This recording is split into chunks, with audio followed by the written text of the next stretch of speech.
Salve rapaziada, estou aqui no começo do vídeo para pedir pra vocês deixarem o like e se inscrever pra gente chegar nos 20 mil. E também comentem o que você achar do vídeo aí. Então chega de enrolação e bora pra obra. Nas ruínas do templo da deusa Temmuz, o chefe do templo desperta da sua longa dormência de milênios. A brilhante noite Ing está em seu caminho, enfrentando um poderoso inimigo. Ing impõe a sua igualmente poderosa lâmina em uma batalha ancestral de proporções épicas. A angústia responde com uma poderosa inundação de água, e a força é tão grande que lança Ing aos céus, mesmo com seu escudo erguido contra ela. A figura de Ing parece cegamente brilhante contra o sol, e a angústia percebe que cometeu algum tipo de erro. Yan cai sobre ele com sua lâmina de fogo. Surpreendentemente, a Fireblade de Ing corta a angústia, superaquecendo o corpo do monstro mais rápido do que a água pode extinguir suas chamas. O que se segue é uma reação em cadeia de proporções épicas, pois a angústia começa a borbulhar, resultando em uma poderosa explosão de vapor. Quando a poeira assenta, Ing é recompensado por sua façanha de derrotar a angústia. Após a água sair dos buracos em sua armadura, ele recebe o cobiçado nível eterno da vida de Temmuz. De qualquer forma,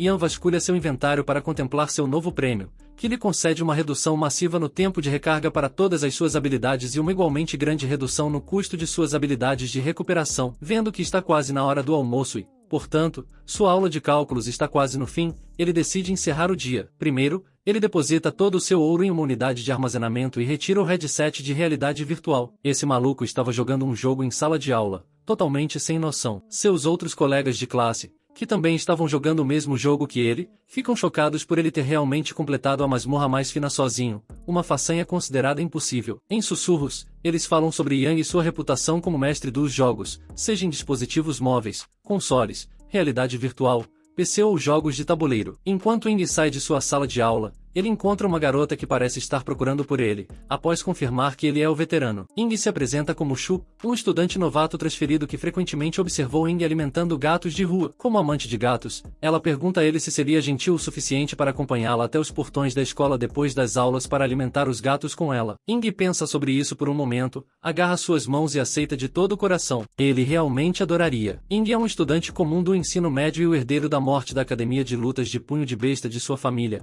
um dojo à beira da falência. Aparentemente, lutar com algo chamado punho de besta da morte não é exatamente lucrativo. Desde jovem, ele demonstra habilidades impressionantes em artes marciais, mas isso inevitavelmente atrai a desgraça. No caminho para fora da escola, eles avistam Sheo, o capitão de artes marciais de sua escola, que foi expulso por iniciar brigas de gangue. Sheo aponta para Yan como responsável por tê-lo derrotado, e seu irmão mais velho se aproxima para confrontar Ing. Ele desfere um golpe poderoso, mas Ing o evita com facilidade e responde com uma das técnicas secretas de sua família. O irmão de Sheo é arremessado longe e se choca contra a calçada, deixando sua gangue chocada. Shu mal pode acreditar no que vê. Ela não sabia que estava apaixonada por um delinquente violento e foge em lágrimas. Ing faz o possível para se explicar, mas é tarde demais. Ele inconscientemente usou uma técnica poderosa em um civil e agora está sendo procurado por assassinato. Quando Nenê chega em casa, seu pai o cumprimenta com um golpe de espada que é facilmente evitado. Ing se move rapidamente atrás de seu pai, segura seu pescoço e o mantém sob controle. Seu pai o elogia por sua habilidade sem igual. Yan sobe para seu quarto e está descontente por ser forçado a jogar como um guerreiro até mesmo em um jogo,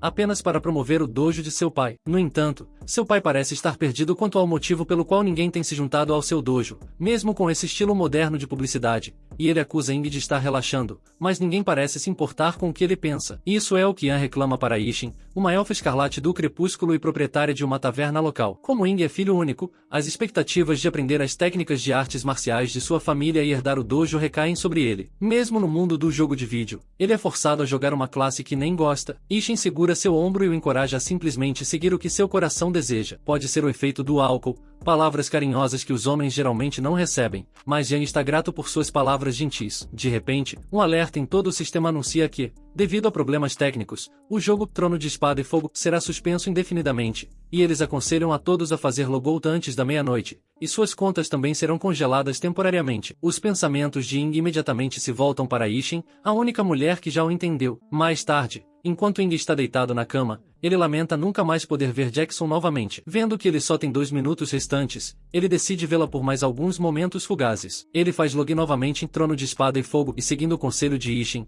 cria uma nova conta, mas desta vez segue seu coração e cria um clérigo humano, a classe que realmente queria jogar. Quando o relógio bate 12, a visão de Yan fica embaçada e eventualmente se aclara. Uma mão parece estar segurando sua cabeça enquanto uma sacerdotisa o está purificando. Um inimigo se lança contra o braço dela e a arremessa para longe, adequadamente chamada de tigre feroz.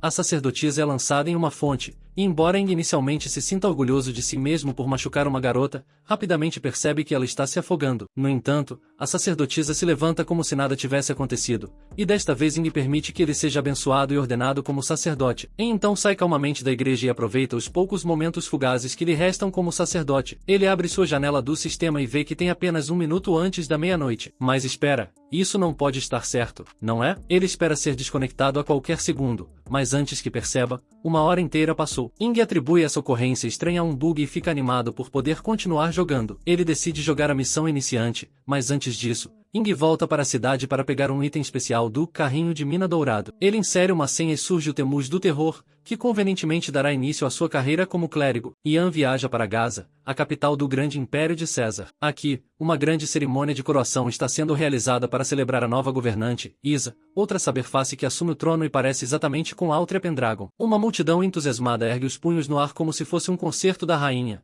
E de certa forma é. No meio da multidão, um jogador cético percebe que em breve um ataque mágico surpresa irá assassinar Isa. Posteriormente, sua primeira missão será curar 10 pessoas feridas. Ing, que está ao lado de Bootleg Power Denji Makima, não vê o perigo acontecendo bem acima dele. Um evento especial é acionado, causando uma chuva cataclísmica de meteoros caindo do céu, e um cavaleiro tenta fazer Isa evacuar, mas ela se mantém firme. As referências ao destino não terminam quando ela ouve um choro de criança logo abaixo de seu castelo. Ela pula para segurar a criança em seus braços, e um meteoro cai bem acima dela. Vendo que o único local seguro é com um clérigo próximo, ele lança a garota para Ing e pede a ele para mantê-la segura. Um meteoro atinge Isa, e se o impacto não a matou, o calor e o fogo a matarão. A garotinha chora no peito de Ing, mas seus olhos estão grudados na cena diante dele, que é uma réplica exata da cena do jogo. O capitão dos cavaleiros corre para o lado de Isa, que milagrosamente ainda está viva. Haverá talvez um clérigo por perto que possa curá-la? Ian mal consegue assistir enquanto o capitão dos cavaleiros grita de agonia. Estranhamente, Ing sente simpatia, mesmo que diga a si mesmo que tudo não passa de um jogo. Ele folheia seu livro de magias, lança desesperadamente a invocação de cura sagrada. Mesmo que tenha dado o seu melhor, mal conseguiu curá-la devido a uma combinação de ossos quebrados e sangramento interno maciço. Ian rende os dentes, mesmo que tenha bônus enormes graças à lágrima de Temuz, a barra de saúde dela mal se moveu 1 centímetro. No entanto, ele tenta novamente, lança outra rodada de cura sagrada, e mais outra,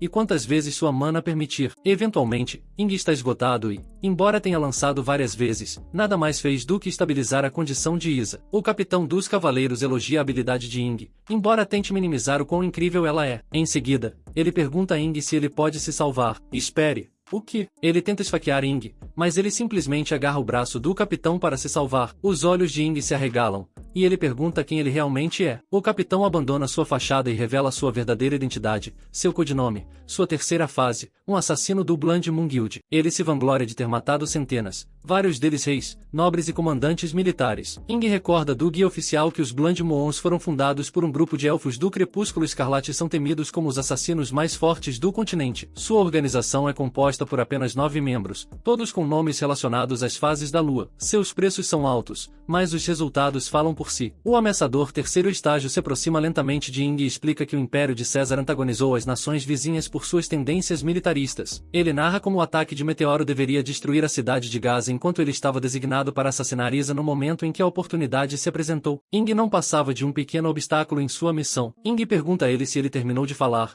porque é difícil curar alguém com tanto barulho. Um terceiro estágio enfurecido ataca, enviando ondas de energia em direção a ele. Em um movimento fluido, Ian evita todos eles e entrega um soco de punho do touro trovejante diretamente no peito do terceiro estágio. Ele sente como se um buraco tivesse sido perfurado nele. Voltando sua atenção para Isa, que ainda está mal viva, ele lança repetidamente a cura sagrada, mas parece ser em vão, pois faz pouco mais do que restaurar um pouco da saúde de Isa. Se ele quiser curá-la completamente, precisará subir de nível e aprender a recuperação sagrada. As engrenagens em sua cabeça finalmente começam a se mover quando ele se pergunta como conseguiu usar uma das técnicas de punho bestial da morte no jogo. A agilidade de um assassino da Blood Moon deveria estar muito acima da dele, e seria impossível para ele esquivar do ataque assim. Ing olha para eles e nota que as marcações de NPC de Isa e do terceiro estágio também desapareceram. Ele decide que isso é apenas um bug visual e volta para o assunto em questão, aprender a recuperação sagrada. Ele ajuda Isa a se levantar enquanto parte para curar outras pessoas feridas para poder. Claro que ele completa sua missão inicial e evoluir de nível. No entanto, Isa recupera a consciência e reconhece que Ing é da Santa Sé, a quem ela vê como inimigo de seu império. Ing tenta sem sucesso convencê-la, e ela imediatamente parte para o ataque. Em resposta, Ian a domina com outra de suas técnicas de artes marciais, o arco se contrai. Agora que Isa está firmemente sob seu controle, ele pergunta a ela novamente se ela ouvirá e, extremamente confusa, Asa pergunta se ele realmente é um clérigo. Enquanto isso, no 18º andar da prisão da cidade dos gays, um som sinistro enche a estreita masmorra. Guardas lutam em vão contra um assassino encapuzado que os mata com um único golpe. O sino da noite toca suas mortes. Ele entra em uma cela que abriga um dos 4 grandes pioneiros, o núcleo de tortura, um enorme Em outro lugar, Asa continua a lutar contra a constrição do arco de Ing. Finalmente, ela desiste e ele se oferece para explicar tudo em 5 segundos. Ele se levanta e devolve sua coroa para ela. Ela permite que ele fale e ele se senta. Ele começa a falar sobre o que estava fazendo em Gaza, principalmente sobre como estava apenas aqui para completar algumas missões para sua profissão de clérigo, mas como ela pode ver, acabou se tornando um Armagedon. Ele teve que matar um assassino de classe mundial. Isa ergue a mão para fazê-lo parar e, deixando de lado o fato de que a Santa Sé e o Império de Quiser são incompatíveis como água e fogo, ela acha extremamente improvável que um clérigo novato pudesse derrotar um assassino de classe mundial. Ing pensa sobre isso por um momento e mesmo ele não conseguiria acreditar nisso. Isa desembainha sua espada e anuncia que o levará sob custódia para as masmorras da cidade para que ele possa reunir sua história. Ing, cuja principal prioridade é voltar para Jackson, diz educadamente que não, obrigado. Ele começa a se afastar, irritando ainda mais Isa. De repente, eles são alarmados pelo som ensurdecedor de passos e estrondos. Prédios inteiros são destruídos enquanto um monstro que arrasa Gaza aterroriza os cidadãos. Um homem é arremessado através da cidade e cai bem na frente de Isa e Yang. Quando eles se viram, testemunham a visão terrível e absolutamente massiva de Queer. Seu nome não é desconhecido para Ing, que o reconhece como um dos 4 grandes pioneiros do Pacto Infernal. Queer se deleita em provocar e atormentar os civis aterrorizados, mas sua diversão é interrompida quando Isa o desafia. Ele reconhece o brasão da família Kaiser em sua coroa e exige que o rei Kaiser se apresente. Isa responde com firmeza que ela é a atual imperatriz do Império César e que Queer não passa de a sombra do que seu avô derrotou. É uma questão simples para ela derrotá-lo novamente. Queer ri e provoca que o Império César logo precisará de um novo governante. Ing usa suas janelas de informações para verificar suas estatísticas e fica preocupado com o que vê. As estatísticas de Isa estão muito abaixo das de Queer, embora, de acordo com seu conhecimento, todos os membros da família César deveriam ter estatísticas impressionantes, independentemente de serem meninos ou meninas. Yang tenta avisá-la de que ela pode não sobreviver à luta quando o martelo Orc Cinza entra em ação. Isa percebe isso também. Ela está terrivelmente superada. No último segundo, Isa muda para uma postura defensiva, mas um único golpe é suficiente para enviá-la voando pelo céu e a fazer cair nos destroços de seu castelo. Seus membros estão mais uma vez quebrados e ela sofre novamente de sangramento interno maciço. Ian tenta curá-la, mas ela recusa sua ajuda, afirmando que está em uma luta de honra. Ela recusa aceitar a ajuda de alguém da Santa Sé. Isso é uma questão de orgulho. Ela se levanta novamente e prepara sua lâmina, apesar das chances esmagadoras contra ela. Queer solicita outro membro da família Kaiser, e ele despreza Isa como uma governante incompetente, e ele a insulta, afirmando que o Império de César está a caminho do colapso. A honra de Isa está ferida, e ela avança cegamente para seu destino. Um único golpe de Queer a fere moralmente, e sua espada é lançada para longe. Aliados com os olhos ensanguentados mal respirando no chão, e corre para o lado dela. Ele reclama que ela está em grande apuro. NPC está meio consciente e pede a Ing para encontrar sua espada para ela. Ele tenta implorar com ela para parar de lutar, pois está claramente em desvantagem, mas ela simplesmente responde que os membros de sua família nunca desistem.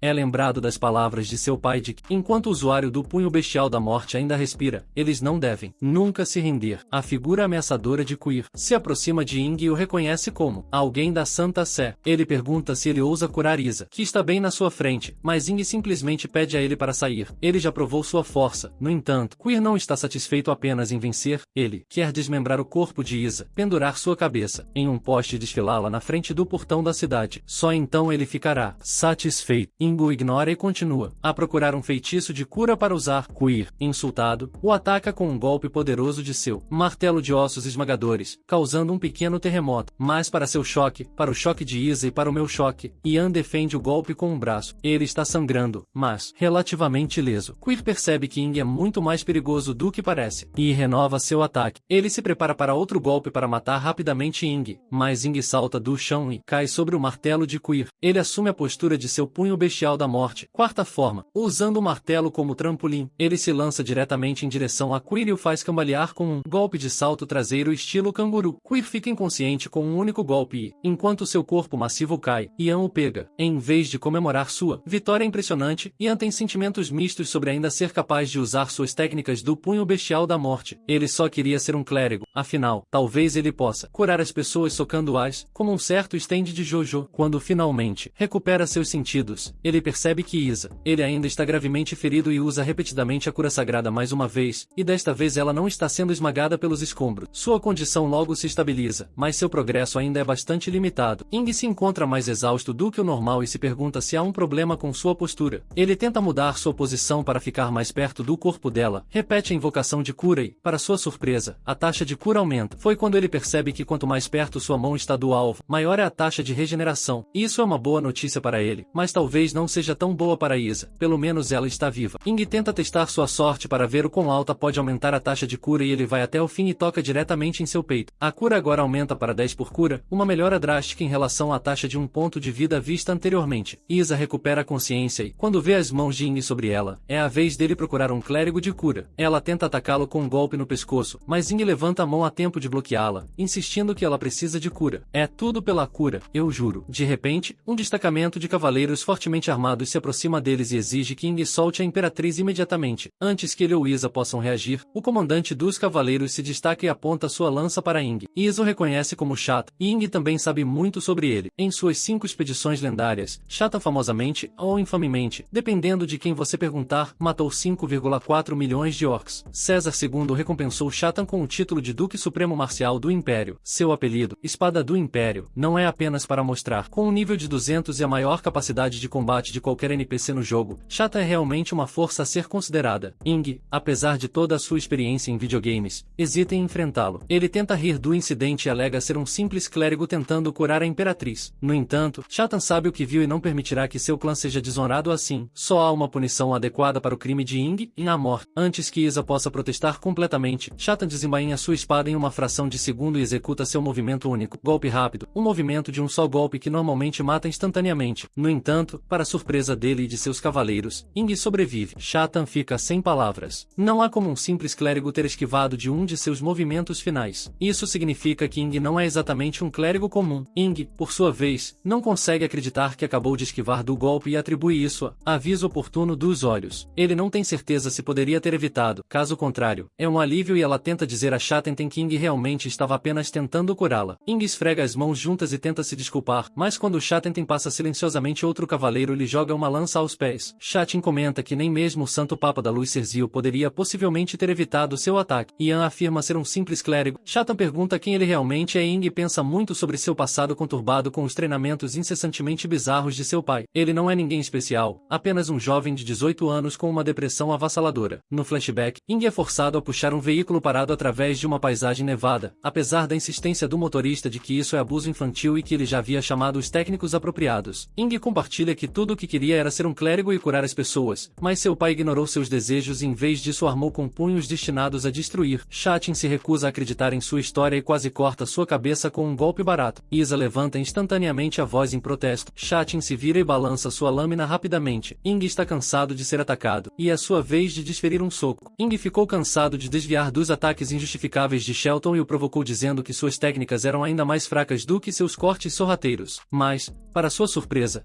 Ing foi atingido pelos cortes anteriores direcionados a ele. Shelton o adverte por lutar sem saber sobre as origens de sua espada. Ele dá uma rápida olhada nas estatísticas da espada e descobre que a espada de Shelton tinha uma habilidade única, o Wind Reaper, que cortava não apenas pelas bordas, mas também pelo vento. A espada foi forjada pelo Rei Esmeralda, Monson Falls, rei do reino dos elfos. Ele forjou a espada de uma mão usando sua própria carne. Era tanto uma espada quanto uma planta, com habilidades poderosas de magia do tipo madeira. Mas havia também um lado negativo na espada, que causava uma grande quantidade de dor ao seu portador. E Ingjon gostou de como a espada era legal. Ele não esperava que o portador de uma espada tão grandiosa também sofresse com sua própria arma. Ele começou a se curar instantaneamente, mas Shelton foi rápido em lançar um ataque contra ele no momento em que a espada o atingiu. Antes que a espada atingisse Ingjon, seu coração disparou insanamente, transformando-o em uma besta morta. No exato momento em que lançou o contra-ataque, Ian executou a técnica do punho da besta morta, a sétima forma conhecida como Garra do Lobo, com um olhar mortal e feroz em seus olhos. ambos. Antes que seu ataque atingisse Shelton,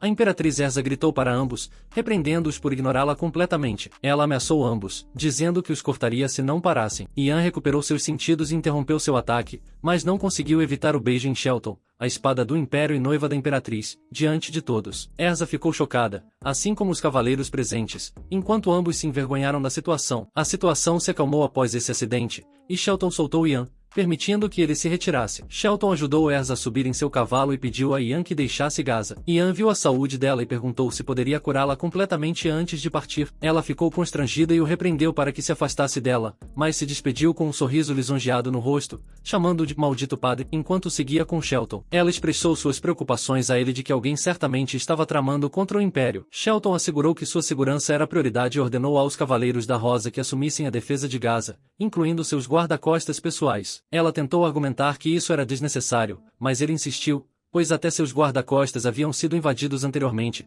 tornando Gaza insegura para ela. Ele a incentivou a prosseguir com o casamento o mais rápido possível, com ele ao seu lado, e ninguém se atreveria a prejudicá-la. Enquanto isso, Shelton estava se perguntando sobre suas habilidades. Ele conseguia usar suas técnicas de punho da besta no jogo, e os NPCs pareciam ter uma consciência mais estranha do que o normal. Ele se lembrou de como conseguiu curar a Imperatriz depois de usar o equipamento chamado Lágrima Eterna e salvá-la, mesmo que ela devesse morrer de acordo com a história. No entanto, como Erza estava viva desta vez, o Império de César não iria se desmoronar, o que ia contra a história do jogo. A história habitual envolveria sua morte, seguida por Shelton declarando lealdade ao Templo da Luz Sagrada. De repente, ele percebeu que havia algo mais nesses eventos e correu rapidamente para o local atual de Erza. Ele descobriu que o castelo estava fortemente protegido durante a noite e lembrou-se de que alguém de sua guilda conseguiu entrar na cidade por meio de dutos subterrâneos, sendo que um deles levava às partes internas do castelo. Ele contornou as muralhas e se infiltrou em um esgoto, avançando com uma tocha mágica em mãos enquanto enfrentava o ambiente fedorento. Algum tempo depois, conseguiu encontrar o duto que procurava. Do outro lado, algumas criadas preparavam um banho para sua mestra, Lúcia, a duquesa. Ela ordenou que parassem de servi-la, pois todo o castelo estava sob lei marcial, e proibiu-as de andar livremente. Lúcia começou a tomar banho, mas no meio do processo, ouviu sons vindos dos esgotos abaixo, que eram, na verdade, Ian tentando encontrar um caminho. Ele se sentiu molhado e úmido lá embaixo, mas finalmente conseguiu encontrar uma saída. Quando emergiu, percebeu que não estava exatamente onde esperava, mas sim no banho de Lúcia, que estava de toalha com armas em mãos. Ela começou a atacá-lo, chamando-o de pervertido, mas notou que seus movimentos não eram comuns. Ian tentou explicar a situação a ela, dizendo que estava ali por acidente e que veio para salvar a Imperatriz. No entanto, Lúcia considerou isso como bobagem e lançou outro ataque de tempestade de gelo nele. Ela pensou que ele não seria capaz de desviar de seus icicles transparentes, mas Ian provou o contrário, esquivando-se e evitando ser atingido. Por trás dela facilmente e a segurou para baixo. Sendo notado, Lúcia tinha algumas cicatrizes em suas costas e perguntou a razão, mas ficou irritada. Ele olhou para isso e atacou Ing pelo lado de sua cabeça. Ele a parou facilmente,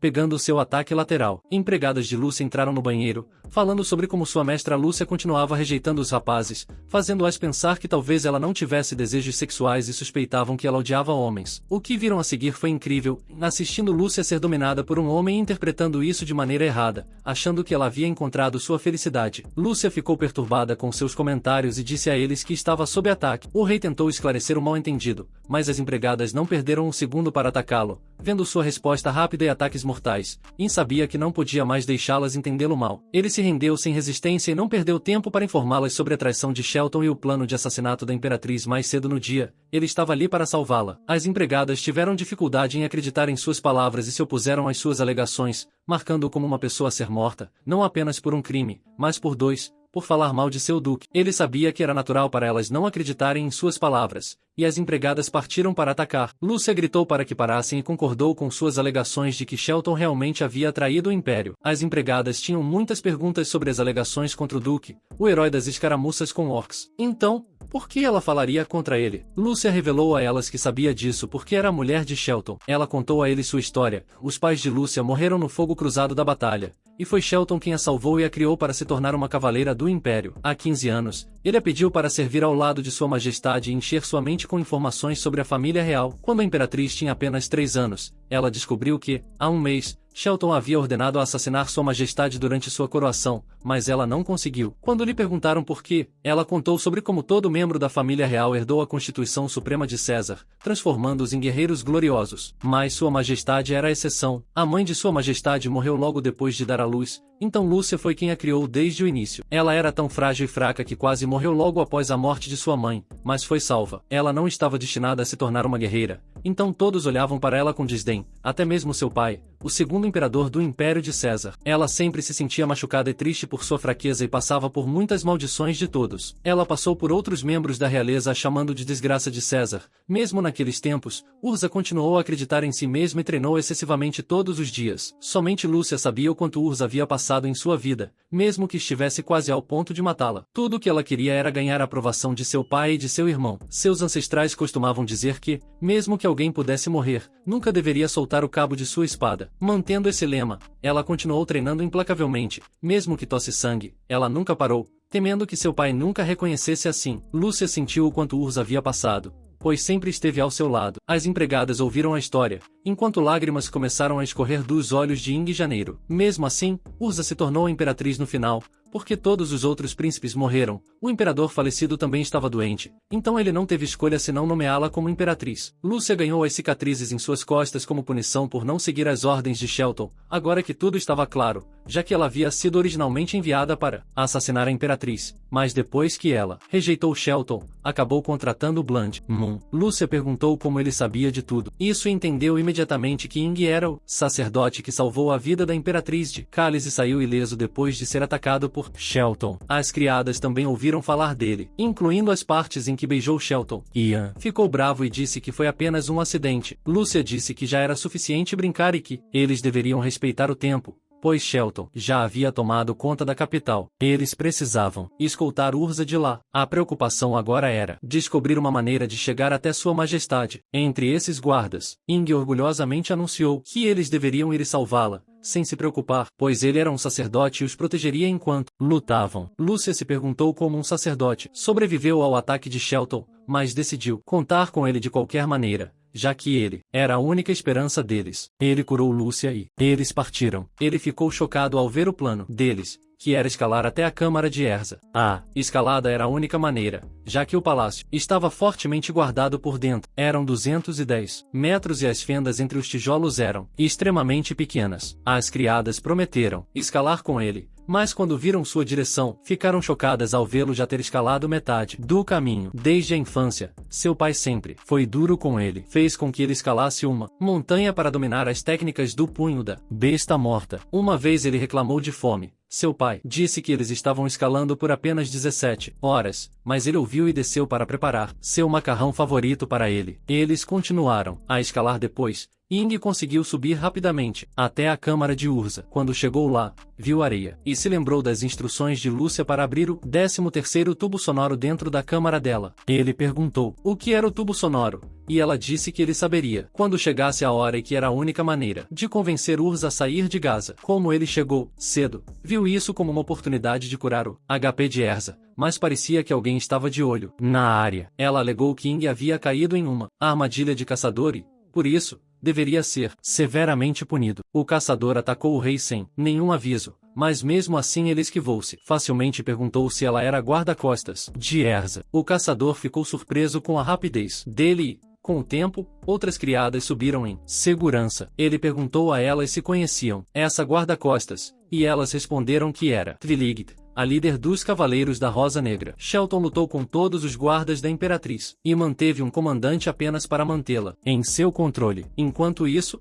Ing tentava lembrar se havia tal personagem no jogo antes. Os Cavaleiros da Rosa Negra tinham 4 unidades especiais especializadas em combater os mortos-vivos, defesa de cerco, magia de batalha e ataques noturnos. Twiligit era líder da unidade de ataques noturnos dos Cavaleiros da Rosa Negra. Parecia que Twiligit estava esperando por invasores, conforme instruído por Shelton. As criadas viram a única maneira de passar por isso era distrair Twiligit, enquanto ele pegava a Urza, mas Twiligit as advertiu que ela poderia lidar com todas elas de uma vez. Nenhuma delas seria capaz de arrancar um fio sequer de suas roupas. Ao ouvir isso, Ing rapidamente agarrou suas pernas, desculpou-se pela pele e parecia estar envenenado, deixando-a curar. Twiligit se soltou de suas mãos e o atacou, de volta das sombras. Ela afirmou não conhecer nenhum guerreiro que se destacaria tanto, ao que o rei respondeu que era apenas um sacerdote, enquanto as criadas eram as verdadeiras guerreiras. As criadas gritaram que queriam ver sua majestade, dizendo em voz alta que Shelton tomou o controle do palácio e traiu seu próprio país. Twilig ficou furiosa ao ouvir falar mal do duque, desapareceu. Ela levou seus ataques para o próximo nível e atacaram sem que eles conseguissem saber de onde os ataques vinham. As criadas foram atingidas muitas vezes,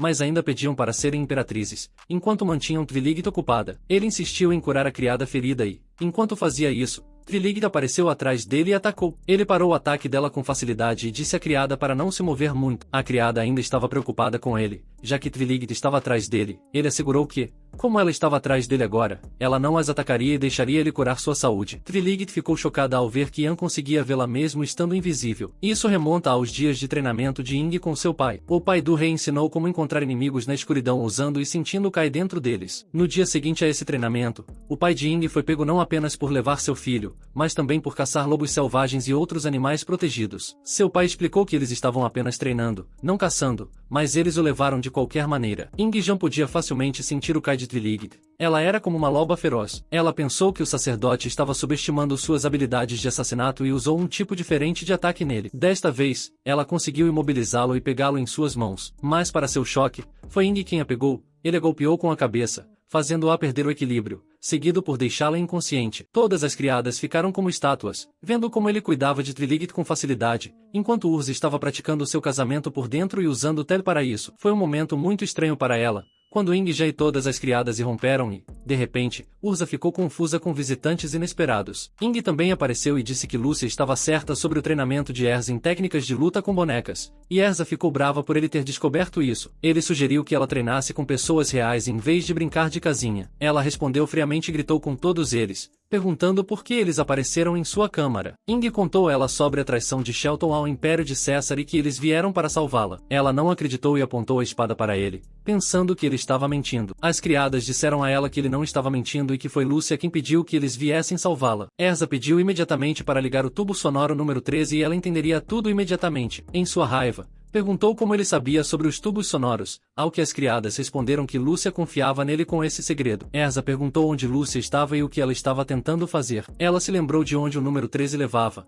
então concordou com as palavras deles e foi com eles. Enquanto isso, Lúcia esperava que os outros chegassem até sua majestade. Lúcia tinha ido encontrar Shelton e o cumprimentou, mas Shelton ficou ofendido com sua visita. Outros estavam seguindo Urza até o local dos tubos sonoros. Os tubos sonoros foram realmente feitos pelo pai de Urza para monitorar de perto seus súditos e convidados estrangeiros. Eles chegaram à sala que lhes permitiria escutar qualquer local dentro do palácio. Eles abriram o tubo sonoro e ouviram a voz de Lúcia dizendo que, como a lua de sangue falhou em assassinar a imperatriz, ela estava disposta a fazê-lo agora e ter outra chance. Shelton respondeu que lhe daria outra chance, mas ela teria que esperar até que a imperatriz e ele se casassem e ele estivesse na posição de controlar o império. Tudo o que ele disse caiu pesadamente sobre ela e os outros. Em seguida, as próximas palavras que ele disse foram ainda mais chocantes. Shelton se aproximou do local do tubo sonoro e disse que se ela quisesse fugir, era melhor começar a correr agora. Ela não conseguia acreditar que Shelton também estava ciente dos tubos sonoros e de onde estavam localizados. Shelton virou-se para Lúcia e sua expressão estava zangada. Ela não se lembrava de ter contado a Shelton sobre os tubos sonoros. Shelton afirmou que ela e Erza nunca conheceriam a verdade. Lúcia decidiu proteger sua majestade e atacou Shelton, mas antes que pudesse reagir, recebeu um golpe crítico. Ela tentou dizer algo mais para sua majestade, mas não conseguiu terminar a frase. Shelton ordenou que Grimbo impedisse qualquer um de fugir. O rei instruiu todos a seguirem em frente e ele iria salvar Lúcia. A imperatriz Urza estava aterrorizada e o deteve, tremendo de medo, pedindo-lhe que fosse para o Salão da Glória, que tinha um dispositivo de teleportação escondido lá. Sendo apressados para o Salão da Glória, com as criadas lidando facilmente com todos os cavaleiros pelo caminho. O cavaleiro da guerra começou a atacá-los de diferentes lados. As criadas decidiram ficar para trás e lidar com eles, enquanto Urza e Yan seguiam rapidamente. Urza estava chateada com o que fizeram, enquanto Ying notou algo e alertou Erza sobre algo na ponte. Era um grande cavaleiro em armadura pesada. Erza se assustou e informou que era Grey Rose, o capitão da unidade de defesa de cerco dos Cavaleiros da Rosa. Ian ficou impressionado com a armadura legal de Gribba. Gribba era famoso por defender durante as batalhas com os orcs e foi ele quem defendeu sozinho por 5 horas, ganhando o título de Fortaleza Rugindo. Ing estava intrigado com o quão forte Gribba era. Riba declarou que nenhum intruso poderia passar por ele ileso, mas antes que pudesse terminar a frase, Ing Jian já havia passado por ele. Riba não conseguia acreditar como ele fez isso, mas Ing sabia que, se pudesse fazer isso, também poderia carregar Urza. Gribba disse que ele não conseguiria de novo, mas da mesma forma ele foi superado com Urza falhando várias vezes. Gribba ficou cheio de raiva e lançou um ataque mais forte, o Tornado da Barreira do Caos. Enquanto Ian e Ing estavam sendo puxados para o tornado, ela pediu para ele a soltar e Gribba disse para ela voltar. O rei já havia chegado ao limite. Desta vez, ele deu um suspiro profundo e saltou mais alto do que o tornado. Eles não podiam acreditar que ele poderia fazer algo humanamente impossível enquanto carregava outra pessoa, e Urza pensou que poderia estar morta quando subiram ao céu. Ing lançou a técnica de Adbeat sexta forma, simbolizando o pássaro flamejante descendo em alta velocidade. Erza estava cansada de todos esses movimentos poderosos vindos de a fonte, que estava carregando agora. Riba tentou contra-atacar, mas para surpresa de ambos, Ing aterrissou seu cotovelo sombra da águia em cheio. Mesmo após um ataque tão forte, Gribba ainda estava de pé, o que surpreendeu Ing. Sua máscara caiu e, quando Urza viu seu rosto, ela reconheceu que era Zio. Zio costumava ser um artesão comum e também era um dos que criaram os tubos sonoros, então ela ficou surpresa que ele estivesse vivo mesmo depois que o rei ordenou sua execução. Ela anunciou que, mesmo que o que ela dissesse não pudesse compensar as ações erradas de seu pai, se juntar à rebelião de Shelton e trair o país ainda estava fora de questão. Enquanto ela continuava a falar sobre o código de conduta de sua família, Riba atacou e Ian a salvou a tempo. Ela gritou com Ing por interrompê-la no meio da conversa e ele disse que era inútil se ela não pudesse derrotar Gribba de qualquer maneira. Mas felizmente ele conseguiu superá-lo e levá-los em segurança. Riba lançou ataques para impedi-los de fugir e declarou que eles precisariam derrotá-lo primeiro se quisessem passar, chamando Gribba de velho e dizendo que mesmo que ele e sua arma fossem impressionantes, ele ainda poderia pular sobre ele enquanto carregava um pico. Riba disse que mesmo que ele pudesse fazer isso, ele ainda não conseguia desviar do ataque de fogo em toda sua intensidade enquanto carregava a Arden ficou sóbrio e a colocou no chão, admitindo que Gribba era forte e extremamente habilidoso na defesa, o que era exatamente o que tornava Gribba interessante para ele. Gribba perguntou se ele estava desafiando em nome de sua majestade, ao que ele, é claro, negou e se chamou de um sacerdote, não um guerreiro, zombando de Gribba por escolher brigar com um sacerdote, o que Gribba tinha dificuldade em acreditar. Ing mostrou a ele sua vestimenta, que era toda de equipamento de sacerdote de nível 1. Gribba aprendeu que ele era um sacerdote enquanto Ing se voltava para Erza e a incentivava a lutar contra ele, já que ela queria tanto matar os rebeldes por si mesma, enquanto ele estaria pronto para curá-la. Ela manteve sua palavra e Gribba mencionou outro código de conduta, que era que um guerreiro fraco não tinha direito ao trono. Gribba zombou de suas habilidades, que não eram adequadas para governar o Império de César. Ela estava motivada e agora queria provar sua dignidade como imperatriz. Ela o atacou com sua espada, que ele bloqueou facilmente, e afirmou que ela era muito mais fraca em comparação com seu pai e avô, que já teriam dividido Gribba em 2 até agora. Ele a empurrou com seu ataque e continuou desferindo golpes mais letais sobre ela, enquanto ela não conseguia causar nenhum dano em troca e continuava bloqueando com sua habilidade na esgrima. Jean avaliou que ela tinha boas habilidades, mas faltava resistência para compensá-las e liberar todo o poder de sua espada. Reba continuou olhando para baixo para ela, com um corpo fraco e falta de habilidade, o que a tornava indigna de aprender a técnica da espada do monarca da família César. Erza estava desapontada consigo mesma e lágrimas começaram a escorrer de seus olhos devido à contínua zombaria do imperador. Urza, como sacerdote, gritou com ele para parar de ser tão rigoroso com ela. Não era preciso ser um bom guerreiro para ser um bom governante. Se esse fosse o caso, então ele poderia muito bem estar no trono. Ele se levantou, apesar de estar chorando, e perguntou se Ing havia mudado de ideia sobre lutar contra ele, apesar de ser apenas um sacerdote. Os níveis ainda não eram altos o suficiente para aprender a técnica da chama da alma, então tudo o que ele podia fazer agora eram suas ações para elevar o espírito dos guerreiros, já que, como sacerdote, era um de seus deveres. Ele se preparou para lançar seu ataque com a técnica do punho do Fera Morta, forma 11.